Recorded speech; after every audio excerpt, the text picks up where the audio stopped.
Mm.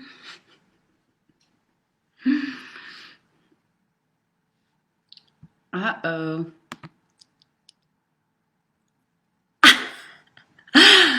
I know live. This is fucking fucked up, yeah. Hi, tribe. I love you guys. Good morning, good afternoon. I'm hopping on here for a quickie, a quick sharing, a quick insights, inspiration for your day. I love you, all you truth seekers, all you liberated living folk, all you people wanting to live emotionally conscious, aware, inspired, juicy lives. This is the place to be. Susan Stevens, so lovely to meet you, founder of the Breakdown to Breakthrough program, Liberated Living, and just truth seeker extraordinaire. So I love you guys. I wanted to talk to you about transforming judgment into curiosity today. So I truly feel on this journey, whether it's with relationships or our children or our friendships, a lot of times we get triggered. We get triggered where somebody does something that feels disrespectful, feels hurtful, feels, maybe it feels like they're taking advantage of you or they're betraying you or any of these things. And what I've found after working with thousands of people, as well as doing decades of deep work myself, is that most of us are, oh, Heather, I love you so much. Most of us are innocent. And what I mean by that is, it's very easy to label someone, oh, he's a narcissist, they're this, my kid is spoiled and disrespectful and all these things.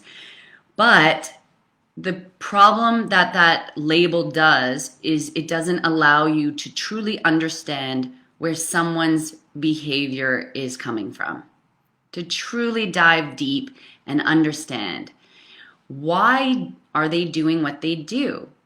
And what I have found, especially when I do couples counseling, is that it's always two ways.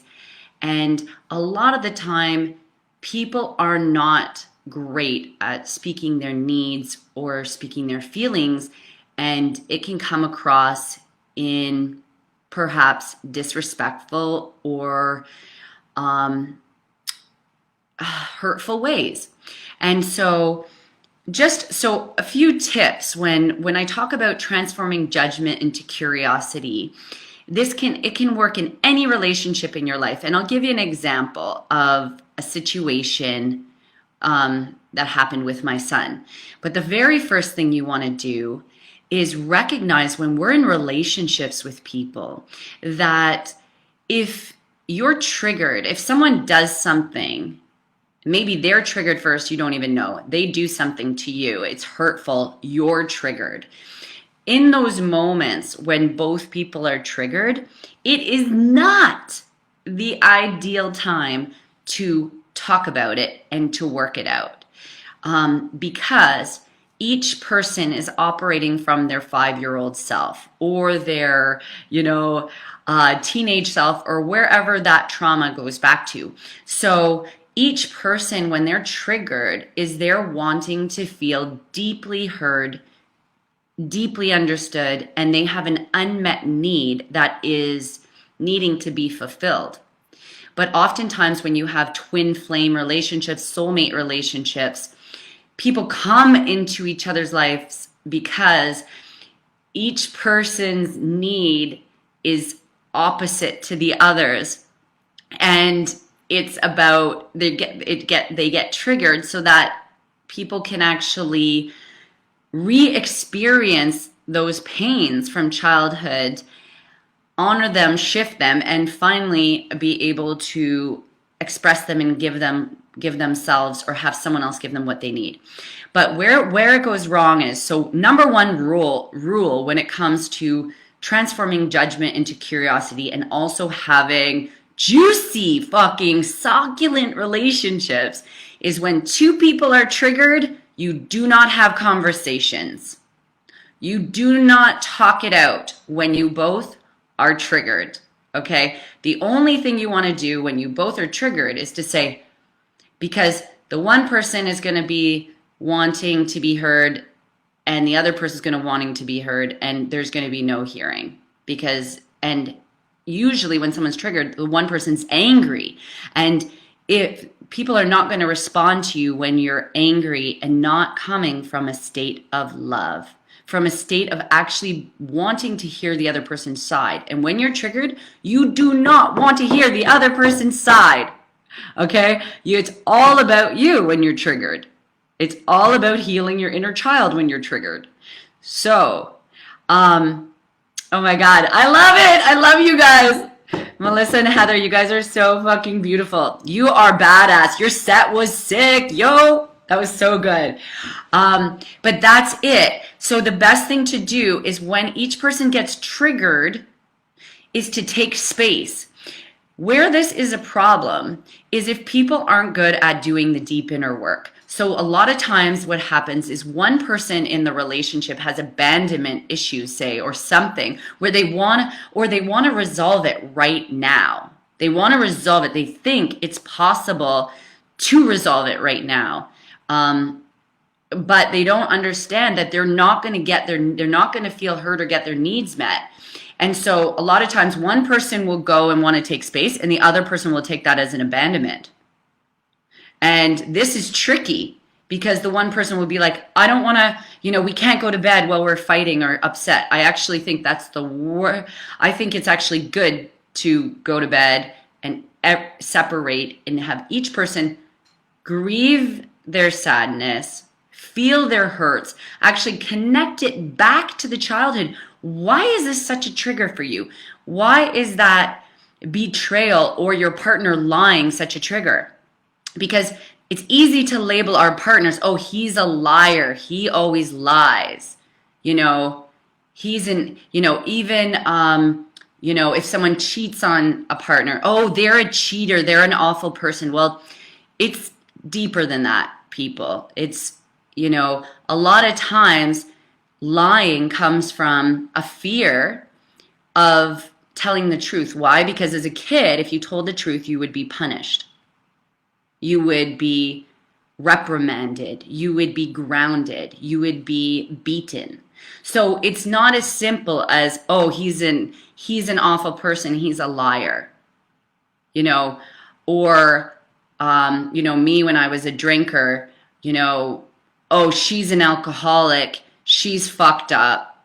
She's, she has a choice. She could choose differently. I couldn't, because when you go down to it, it was a whole plethora of sexual abuse. So it's so easy. It's so easy for us to just label somebody and walk away. But the truth is, if you want to be heard around your triggers and you want to truly be understood, then you have to be willing to give that same understanding, that same compassion, that same empathy for failure, for fucking up, for making mistakes, for all of the above to the other person. You cannot receive what you don't give. You cannot receive what you don't give. Okay, so here is the thing. If you're triggered, number one, you take space. The biggest thing you got to do, though, is you got to go in, you got to feel it, you got to connect it back. That's number two, to your childhood. You do not want to go back to that relationship, to that person, until all those emotions have been released and purged and all the FUs have been fucking screamed out. Like, fuck, so pissed with you. You're such a selfish asshole. That's what you need to say, away from the person. Away from the person. So that when you come back to them after they've lied to you, for whatever reason, when you come back to them, you can first of all be aware, why is lying such a trigger for me? Why is lying? Oh, when I was a kid, my parents never kept their promises, or my friends lied to me and I felt like they didn't have my back. Okay, good to know. So that's your trigger. That's your trigger and your thing. And that's what you need to share with that person. But what you have to be willing to do is when you get back to them, you have to say, sweetheart, first of all, when you go into conversation, you have to say, first of all, I love you. I care about you so deeply. And that's why whenever we have a problem, whenever we have an issue, it makes me so sad because I feel separate from you. And it makes me feel less connected and it breaks my heart. And, you know, I realize, you know,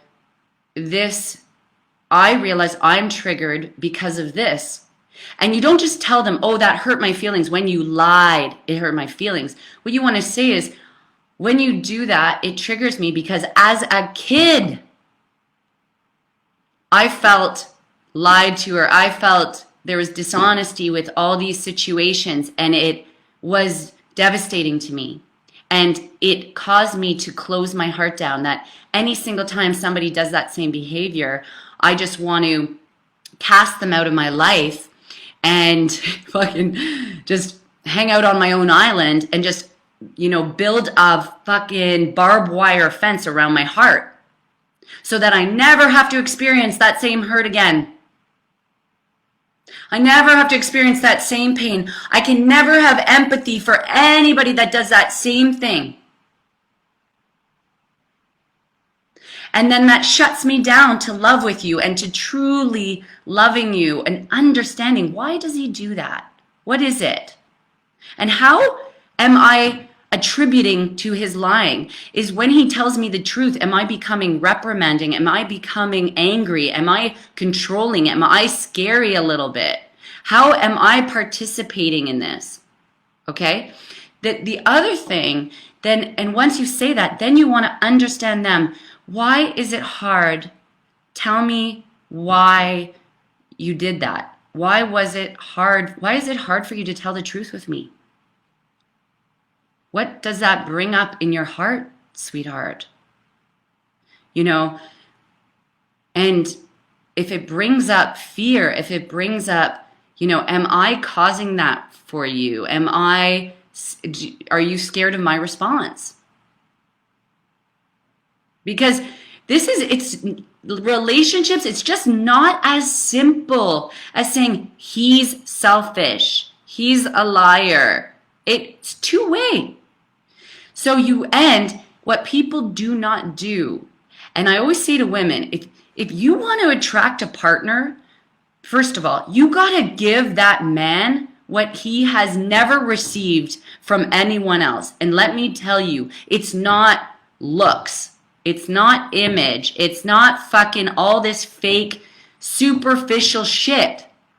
It's being understood, being heard on the deepest of levels, being emotionally available, showing your emotions, being feminine, allowing your emotions to be. So if you really want to connect with somebody, you want to ask them, sweetheart, you know, tell me why that makes you terrified of being honest, and when were you terrified as a kid? Tell me about that. Were you terrified? Was it scary to speak your truth as a kid?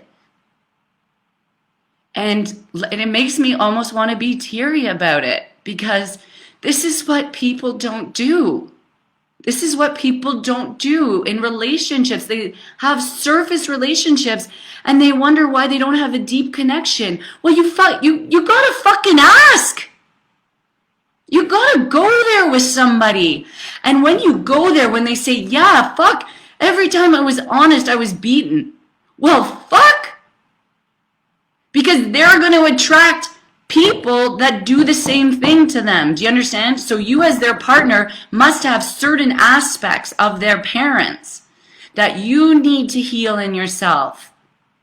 Because your heart's so protective in this example. So you get angry. Oh, if they do anything wrong or whatever. So you have to start to heal that pain so that you can be more compassionate, you can be more loving, and say to them, I am so sorry, darling. Fuck. I am so sorry that it was so scary to tell the truth. I don't want it to be like that with you and I. What can I do? What did you need to hear as a kid? Oh, I needed to hear, like, make mistakes. I'm with you. I'm with you for the long haul. Make mistakes. I want to know the real you in relationship. I don't want you to be walking on eggshells around me for fear of sharing your fantasies with me that might offend me, your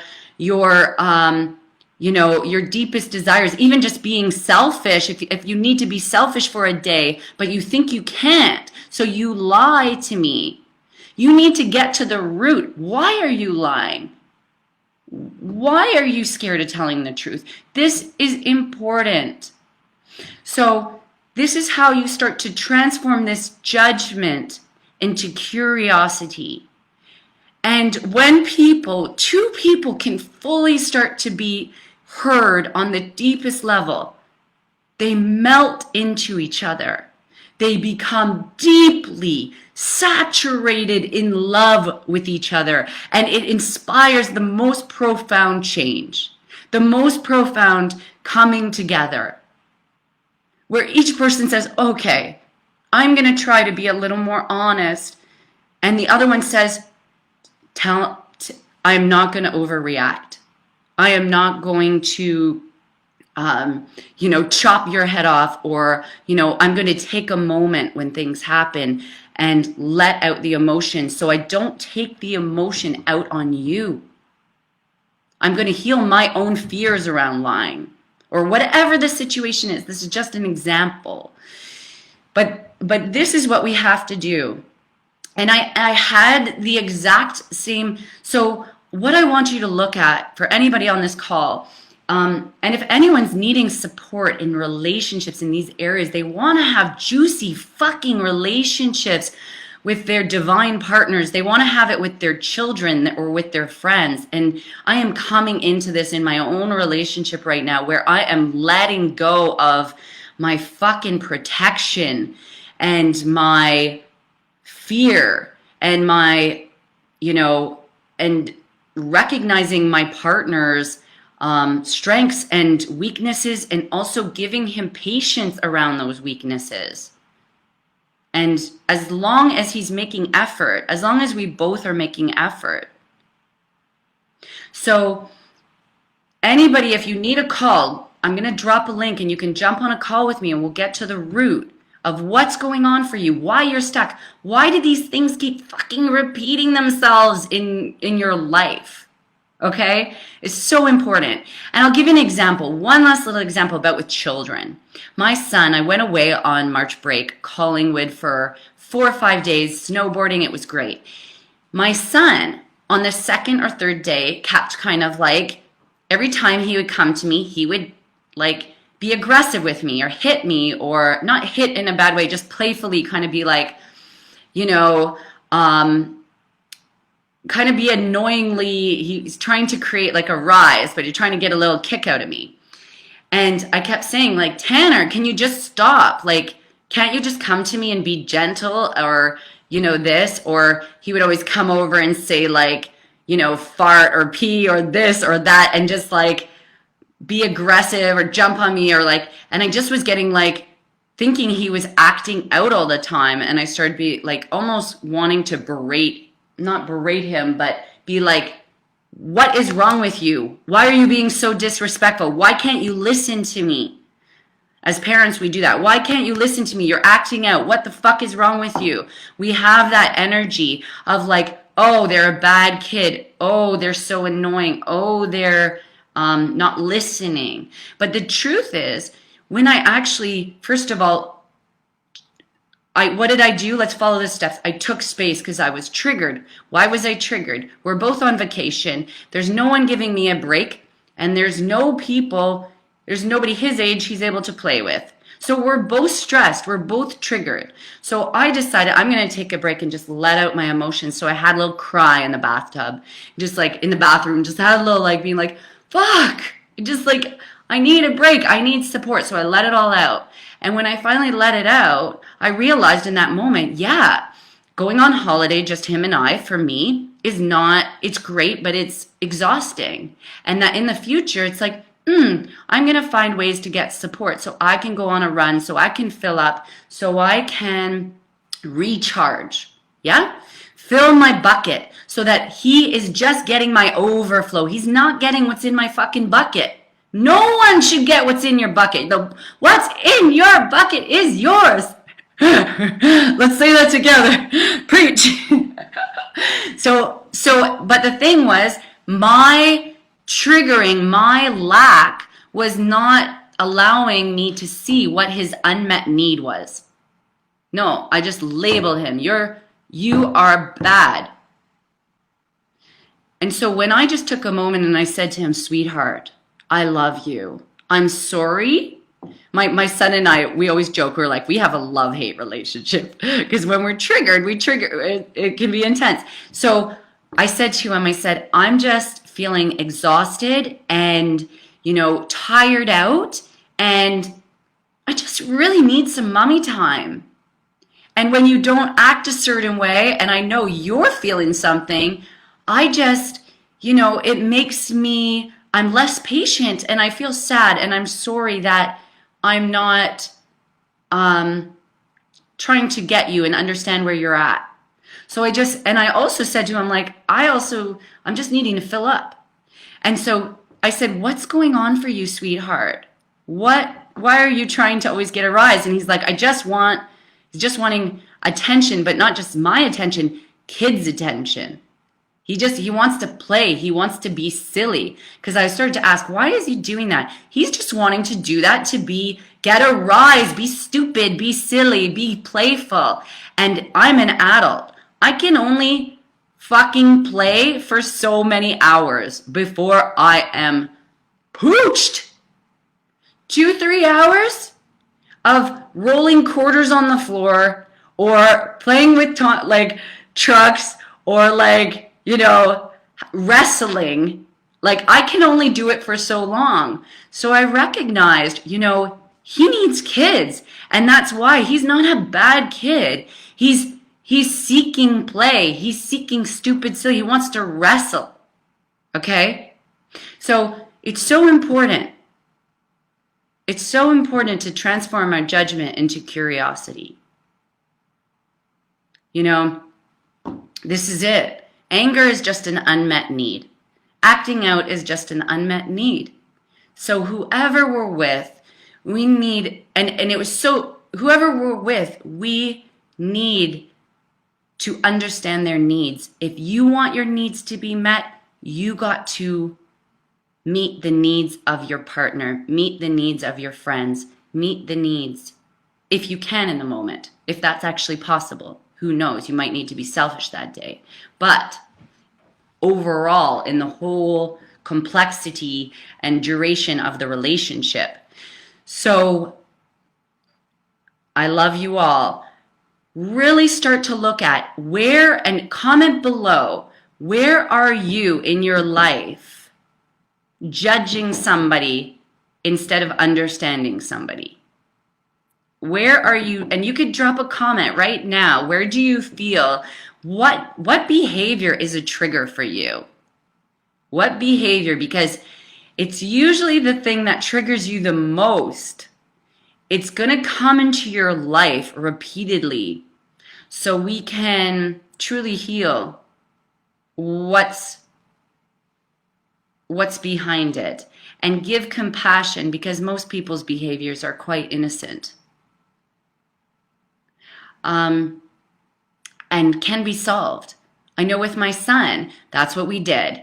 I took time out. I said, I'm going to give you an hour of play. And here's another thing. If 2 people are empty, sometimes they have to go fill up. So my son and I did that. You go on iPad and I'm going to cry it out and do what, exercise or do what I need to. And then we came back together. I did We went for a run. He went for a run with me. That was what I needed. And we did some play. And then we truly felt deeper, like truly seen together. It creates this parenting dynamic that is not authoritarian, that is truly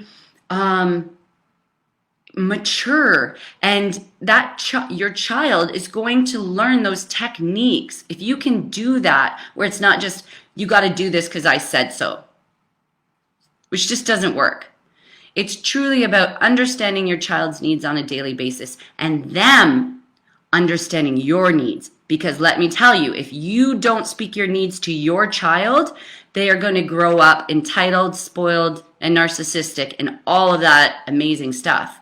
So you better break down with your children. You better be emotional. You better teach them how to fill your bucket on this journey of life. So I love you guys. You are amazing. Thank you for joining me. I just felt super inspired, and I'm going to be posting tons more about relationships because I feel I am growing exponentially in that area. Kimmy, I love it. Filling up your own bucket. It's so great.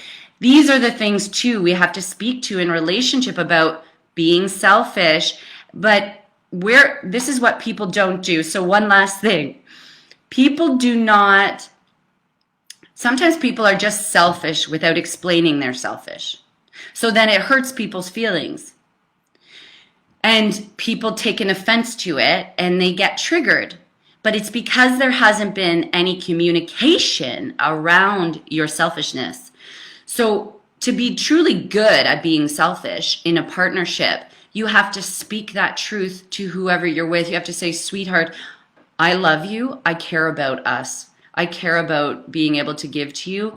In this moment, however, I am just needing to just focus. I even said this to my partner when we were on holiday because he wanted me to reach out. He's going through a tough time and I'm on holiday. I don't want to be responsible or obligated to call anybody or do anything.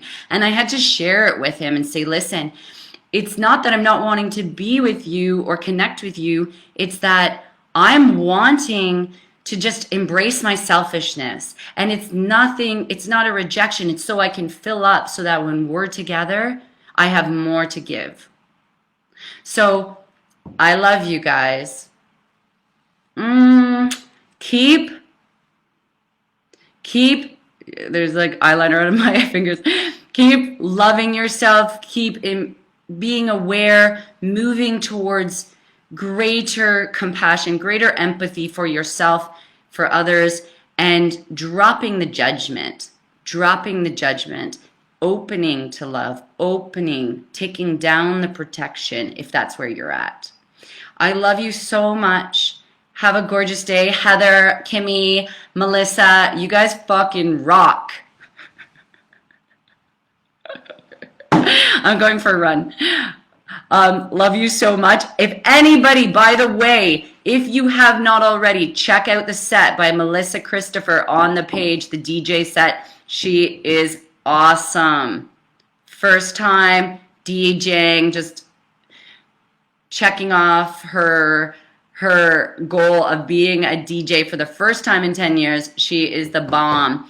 And for anybody else that is wanting to make big waves in their relationships with their children, book a breakthrough call. It's going to be somewhere on the page. If I don't post it right now, just scroll down on some of the posts and you'll see the link. Love you guys. Have a gorgeous day. Peace out. Let's love a little bit more. Love you guys.